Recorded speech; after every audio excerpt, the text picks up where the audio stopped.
할렐루야. 우리 좌우에 계시는 성도님들과 인사하겠습니다. 하나님이 함께 하십니다. 우리 장미선 집사님 감사헌금 드리셨는데요. 우리 오태령 모야모야병 치료의 역사가 또 시신경이 회복되는 은혜가 있기를 기도하셨습니다. 오늘 말씀에 보면 하나님께서 모세를 이어서 여호수아를 이스라엘의 지도자로 세우시는 장면이 나옵니다. 그런데 여기 말씀에 자세히 보면 어떤 말이 계속 반복되냐면 담대하라, 두려워하지 말아라, 놀라지 마라, 이런 말씀이 계속 반복되는 것을 보게 됩니다.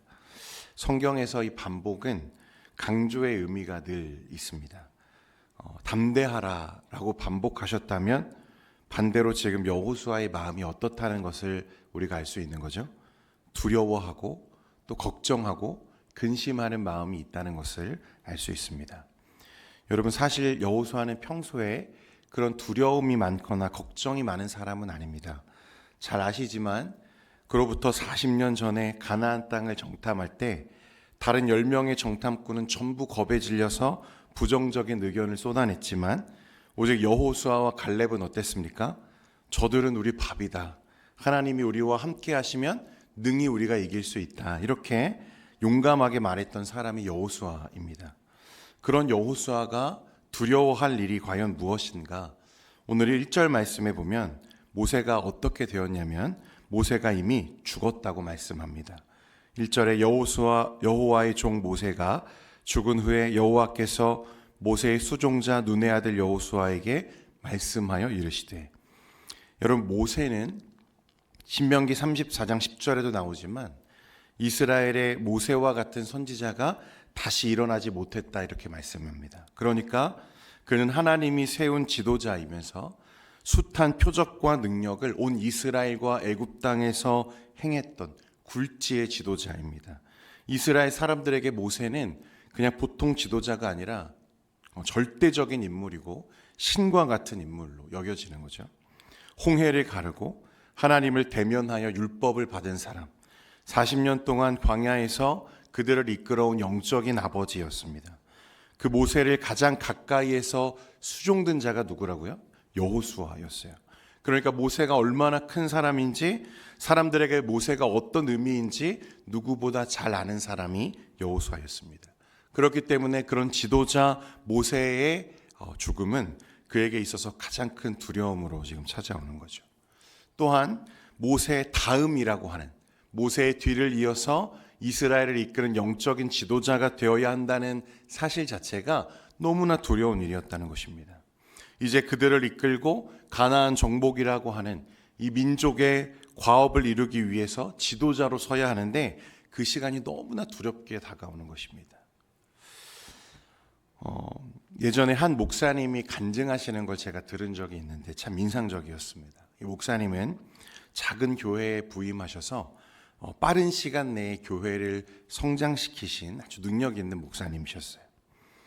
얼마나 성도들이 쏟아져 들어오는지 100명도 안 되던 교회가 몇 년 안 돼서 1000명, 2000명으로 막 부흥하기 시작합니다.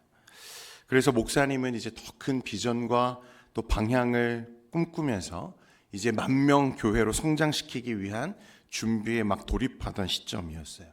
사람들의 인정을 받고 여기저기서 찾아주는 사람들이 늘고 한마디로 유명한 목사님이 이제 되셨죠. 그런데 어느 날 이 목사님이 기도하시는 중에 하나님이 환상을 보여주시는 거예요. 어떤 환상이었냐면 자기 교회 성도들이 전부 지옥 불구덩이에 앉아있는 꿈을 꾸게 됩니다. 환상이죠. 너무 놀랐어요. 자신은 교회가 빠르게 성장하니까 다 잘 되는 건 줄 알았습니다. 그런데 정작 성도들의 영적인 상태와 믿음 생활을 깊이 들여다본 적이 없다는 것을 그날 알게 되었다고 고백합니다. 그리고 나니까 이제 목사님이 한 영혼의 무게를 고스란히 그 마음의 부담으로 느끼기 시작하는 거예요. 그런데 문제는 뭐예요? 이 한두 명이 아니잖아요. 1000명, 2000명의 영혼의 무게가 자신의 마음을 짓눌러 오는데 괴로워서 잠을 못 이루고 건딜 수가 없었다는 것입니다. 그래서 그 주의 목사님이 성도들에게 이렇게 말씀하셨어요. 여러분, 죄송하지만 다음 주부터는 우리 교회 오지 마십시오. 이렇게 설교했다는 거예요. 여러분의 영혼과 생명을 책임질 수 있는 그런 교회로 제발 좀 가십시오. 사람들이 놀라죠. 우리 목사님 드디어 미쳤구나. 한 영혼의 무게를 이해하는 목회자들에게 목회는 감사이며 또 영광이지만 동시에 말할 수 없는 부담감이죠. 여러분, 앞에 서 있는 안 목사도 같은 부담을 자주 느낍니다. 두렵습니다. 설교자로서 늘 잘해야 한다는 압박을 느낍니다. 그래서 자주 어떤 꿈을 꾸게 되냐면 설교 원고를 놓고 강단에 서는 꿈을 자주 꾸게 됩니다. 분명히 제가 설교할 타이밍이 아닌데 자꾸 저보고 설교를 하라고 하고, 또 한 번은 꿈에 설교하려고 강단에 섰는데 이번에는 원고가 있어요.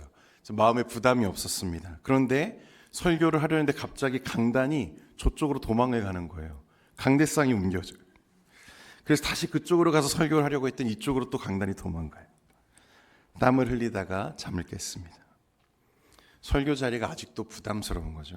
한 교회를 담임하고 영적인 리더가 되는 것이 이렇게 부담스럽고 두려운 일이라면 여러분, 200만 명의 민족을 이끌어야 하는 여호수아의 부담감과 두려움은 얼마나 컸겠습니까? 여러분, 우리는 인생을 살면서 그런 중요한 순간들을 마주하고 책임과 무게에 두려워하게 될 때가 있습니다. 사업을 운영하시는 분들, 또 한 가정의 가장으로 서 계시는 분들, 책임질 자녀가 있는 부모님들, 우리는 다들 그런 경험을 하게 되죠. 우리 학생들도 학생들 나름대로의 걱정과 두려움이 있을 겁니다. 오늘 그 두려움 속에 있는 여호수아를 누가 만나주세요? 하나님이 지금 만나주시는 거예요. 오늘 7절 말씀 우리 다시 한번 같이 읽겠습니다. 7절입니다. 시작. 오직 강하고 극히 담대하여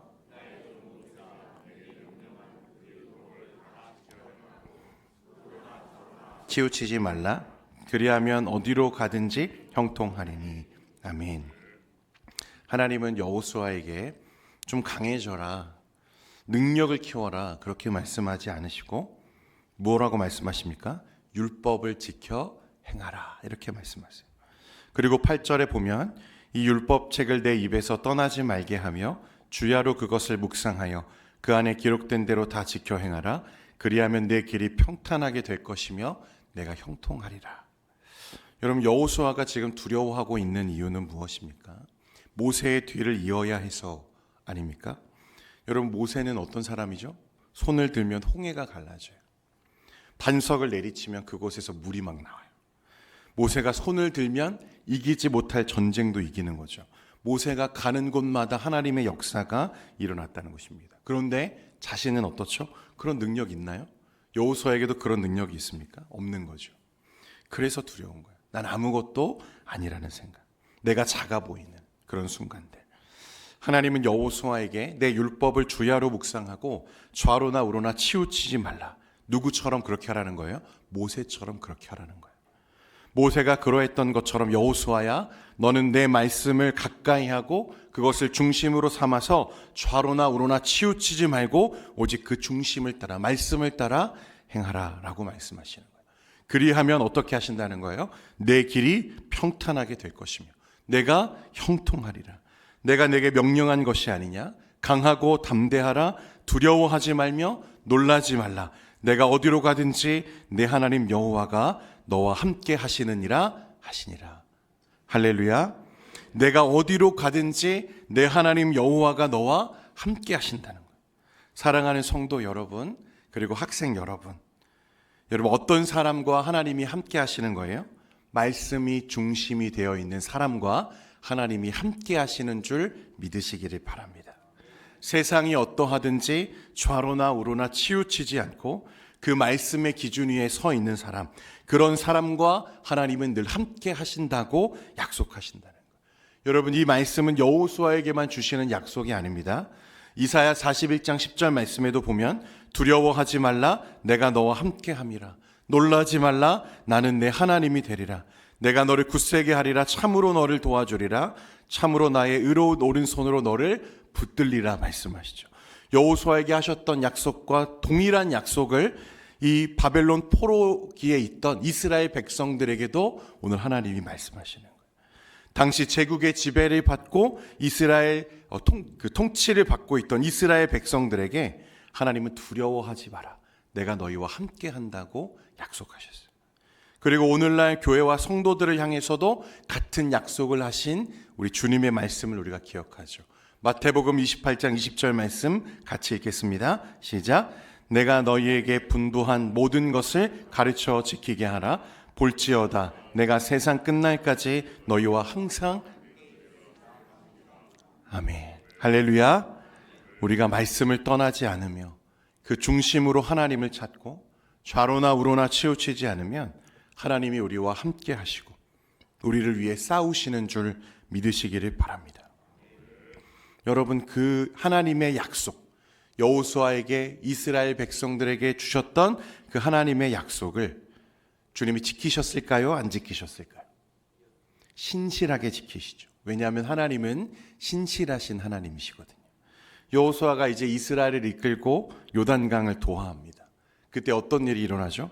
요단강이 홍해와 같이 갈라지고 마른 땅을 건너는 그런 역사가 일어나죠. 홍해는 모세의 리더십을 공인한 사건이고 요단은 여호수아의 리더십을 이스라엘 민족 가운데 세우는 사건이었습니다. 그것뿐입니까? 여호수아가 이스라엘을 이끌고 가나안에 들어가서 벌인 첫 번째 전쟁이 여리고성 전투죠. 여러분, 여리고성이 어떻게 무너졌는지 우리 학생들도 다 알죠? 그죠? 전략과 군사력으로 무너뜨렸습니까? 그렇지 않았어요. 하나님의 말씀에 순종했을 뿐입니다. 따랐을 뿐이에요.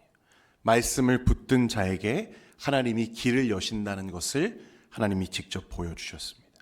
그러니까 하나님이 여호수아에게 주신 약속의 핵심은 능력이 아니라 임재였어요. 내가 어디로 가든지 내 하나님 여호와가 너와 함께 하느니라. 모세를 위대하게 만든 것은 지팡이가 아니라 함께 하신 하나님이었는 줄 믿으시기를 바랍니다. 홍해를 가르신 것도, 반석에 물을 내신 것도, 전쟁에서 승리하게 하신 것도 하나님이셨다는 거예요. 오늘 여호수아처럼 하나님의 말씀을 붙드는 여러분 되시기를 축원드립니다. 새 학기를 시작하는 우리 학생들도 이 하나님의 말씀, 여호수아에게 주신 이 약속의 말씀을 붙들고 좌로나 우로나 치우치지 않고 세상이 어떠하든지 하나님의 길을 걸으며 말씀을 중심 삼고 하나님의 영광이 되기를 소망하는 우리 학생들 되기를 주님의 이름으로 축원드립니다. 그리하면 그의 모든 삶 속에 하나님이 함께 하신다는 이 약속이 오늘 우리에게 다시 새롭게 새겨지기를 주님의 이름으로 축복드립니다.